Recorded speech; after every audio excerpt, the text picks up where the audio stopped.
खरं तर सारे कागद सारखेच, फक्त त्याला अहंकार चिकटला की त्याचं सर्टिफिकेट होतं.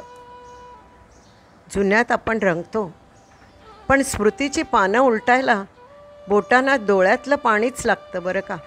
मग त्या स्मृती सुखाच्या असो वा दुःखाच्या. माणसाचे केस गेलेले असले तरी चालतील, पण माणूस हा गेलेली केस असू नये.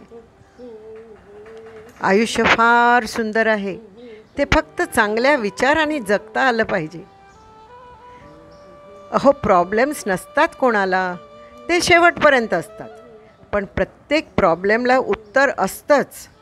ते सोडवायला कधी वेळ हवा असतो, कधी पैसा, तर कधी माणसं. या तिन्ही गोष्टी पलीकडला प्रॉब्लेम अस्तित्वाचंच नसतो. इति पुल उवाच.